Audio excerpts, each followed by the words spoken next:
እሱን ለማግኘት በትንሹ 7 ሚሊዮን በትልቁ ደግሞ 34 ሚሊዮን የሚያስከፍለው የአዲስ አበባ የመሬትና የልማት አስተዳደር ኃላፊ ለምን ከስልጣኑ እንደተነሳ ሰምታችኋል።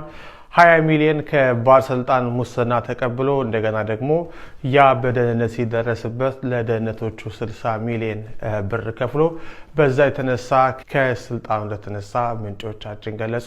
በህግ አምላክ የሚል አንድ የቴሌቪዥን ድራማ አለ በኢትዮጵያ ውስጥ የሚተላለፍና በዛ ድራማ ውስጥ ደህንነቶች፣ ነጋዴዎች የሚሆኑት ሁኔታዎች በጠቅላላ ብዙዎቻችሁ አይታችሁታልና ያ ነገር ኢትዮጵያ ውስጥ የማይፈጸም መስላችሁ ካላችሁ ተሳስታችኋል፣ ይፈጸማል። በአዲስ አበባ ከተማ ከሰሞኑ የመሬት አስተዳደር ኃላፊ ከስልጣኑ መነሳቱን ዘግቤላችሁ እንደነበረ ይታወቃል።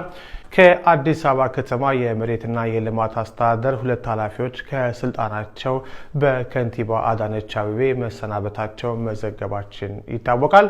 እነዚህ ባለስልጣኖች አቶ ሲሳይ ጌታቸውና እንደዚሁም ደግሞ አቶ ካሊድ ነስረዲን የሚባሉ ናቸው የተነሱት። አቶ ሲሳይ ጌታቸው ለምን ከስልጣናቸው እንደተነሱ መረጃዎች እጃችን ላይ ገብተዋል።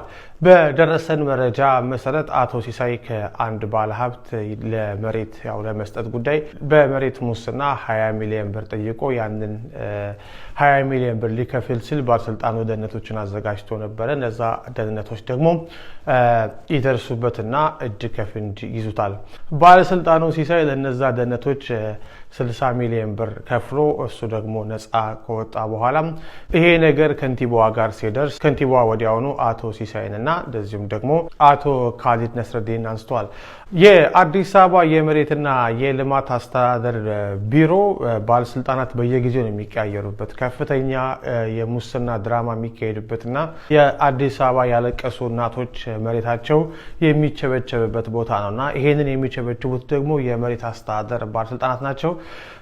በአሁኑ ሰዓትም አዲስ አበባ በኮሪደር ልማት የተነሳ ብዙ ቤቶች መፍረሳቸው ይታወቃል። እነ ሲሳይ ጌታቸውም የተለያዩ ባለሀብቶችን ከ7 እስከ 34 ሚሊዮን ብር ድረስ እንግዲህ 7 ሚሊዮን ትንሽ ገንዘብ ነው፣ እስከ 34 ሚሊዮን ብር የተቀበሉም መሬቶቹ እንደሚሰጡ የታወቀ ነገር ነው። አንድ ባለ ጉዳይ እንደነገሩን ከሆነ በአዲስ አበባ ሰንጋተራ አካባቢ ባለ መብት የሆኑ ባለ ንብረት መሬታቸውን ለመቀማት እነ ሲሳይ ደብዳቤ ጽፈው ብዙ ነገር ያደርጋሉ። ከዛም እኚህ ባለሀብት 15 ሚሊዮን ብር ሙስና ተጠይቀው ያንን ከከፈሉ በኋላ ስቲል እነ ሲሳይ ያንን መሬት ወደ ሊዝ አስገብተው እንዲሸጥ ማድረጋቸውን በምሬት ተናግረዋል። በአዲስ አበባ ውስጥ በርካታ ባለ ንብረት የሆኑ ሰዎች እንደዚህ አይነት በመሬት አስተዳደር ባለስልጣናት በከፍተኛ ሁኔታ መመዝበራቸውን፣ ንብረታቸው ህጋዊ የሆነ ንብረታቸው ለሊዝ እየወጣባቸው እንደተሸጠባቸው ይገልጻሉ። በተለይ ደግሞ የጠየቁትን የሙስና ገንዘብ መክፈል ያልቻሉት ማለት ነው። እንደዚህ ደግሞ በሰንጋተራ አካባቢ ያለው ሰው ደግሞ ከፍሎም እንደዚሁ ስቲል መሬቱ በሊዝ ወጥቶ ተሽጦበታል። አሁን ጥያቄው የአዲስ አበባ የመሬት አስተዳደሩ ኃላፊ አቶ ሲሳይ ጌታቸውና እንደዚሁም ደግሞ የጽህፈት ቤቱ ኃላፊ አቶ ካሊድ ነስረዲን ከስልጣናቸው ተነስተዋል በከንቲባ አዳነች አቤቤ በህግ ይጠየቃሉ ወይ የሚለው ነው እንግዲህ አነጋጋሪ የሆነ ጉዳይ።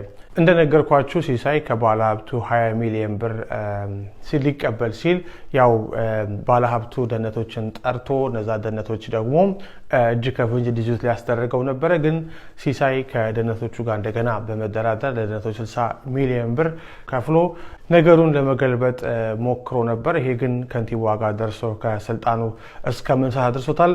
በህግ ይጠየቃል ወይ የሚለው ነገር ህዝብ የሚጠብቀው ነገር ነው። በቀጣይ ቀናት የሚሆነውን ነገር እንመለከታለን።